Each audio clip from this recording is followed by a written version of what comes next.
Hello everyone, it's 𝐒𝐻𝐸, and in this video it's my first listen to Nova and Moth by Burial and Four Tet. I've been a fan of Burial and Four Tet for many years now, but I never got to hear these collaboration tracks that were put out more than a decade ago now, even though I was a fan of them both at the time. These included 2009's Moth, backed with Wolf Cub, and another release in 2011 that also included Radiohead's Thom Yorke called 𝐒𝐴𝐵, backed with Mirror. And in 2012, Burial and Four Tet also put out a collab single called Nova. But despite really enjoying Four Tet's albums such as Pause and Rounds, and loving all of Burial's albums and EPs, I never got around to hearing these collab tracks. So I was very pleased to see this reissue of Nova and Moth come to streaming services today. It's a shame this mixes the Nova and Moth releases, leaving out Wolf Cub, which was the original B-side to Moth, but I'll take what I can get. The rest of this video will be highlights from my live stream over on Twitch, where I streamed this new single for the first time. So do me a favor and click the like button on this video and let's get into it. Let's give it a go.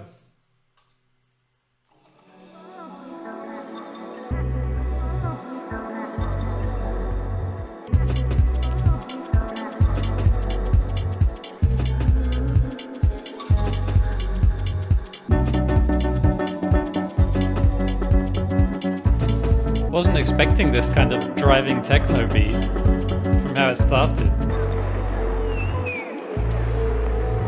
So there was a lot I liked about that song. Especially, it seemed extremely promising in the introduction, when you could immediately hear the kind of reverbed vocal samples of Burial's signature work and kind of samples of plucked strings that I associate with Four Tet. And I was quite excited, but once the beat came in, it sounded okay. I think Four Tet was in the midst of his micro house transition at this point. I think he had just made the album There Is Love in You. And to be honest, I was a little disappointed with that album at the time it came out. It definitely felt like Four Tet was putting more of his focus on beats and less on his gorgeous sample layering. And I don't think he's as good at it. Although he has done stuff later on that I liked quite a bit more. But in this era, when he made this, yeah, I wasn't too sure. And I feel like that has occurred on this track as well. You know, as I say, I did really like hearing the sounds of Four Tet style and the sounds of Burial style come together on that track. But yeah, once the beat was going, it just felt a bit like it didn't really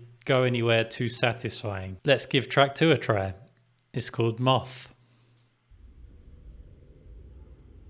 Kinda crazy, I haven't heard this till now.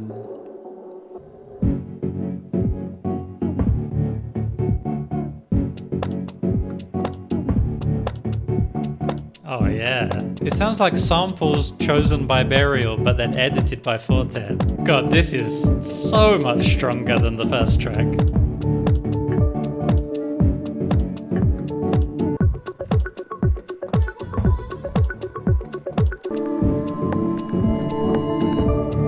The way the snare drum dissolves is so satisfying.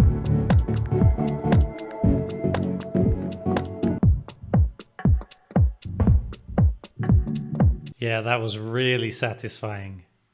I loved that. Wow. Just like with Nova, I thought that song perfectly balanced the influence of Burial and Four Tet on the sound. Like, it really feels like a true collaboration. And yet the difference in quality could not be bigger, I think. I mean, sorry to any fans of Nova listening, but I thought Moth left it in the dust. Completely left it in the dust. Moth felt like two musicians at top of their game, and Nova was like a throwaway track. That's what I thought. What incredible atmosphere. And the way everything built, bringing in new textures and new ideas and taking them away throughout the length of the song. Brilliant. Oh, I loved it. Fits in well in the narrative of Burial's discography as well. Like, oh, I wish I had heard this at the time, because it really feels like it points the way to 𝐒𝐻𝐸. But yeah, obviously with the sound of Four Tet's programming and sample techniques in there as well, Burial's vocal samples and general atmospheric layering. Yeah, wonderful. Very excited to have heard that. Very satisfied. Definitely makes up for the disappointment of Antidawn. Absolutely. So let me know your thoughts down in the comments. And if you missed the stream and want to see the full unedited reaction, check out my Patreon. Whichever tier you support me at, you get access to the full archive of unedited reactions, and you'll be helping me to keep making these videos and keep my channels going. So I really appreciate it. Thank you so much to all my current supporters on Patreon, and thank you very much for watching. Until next time, take it easy.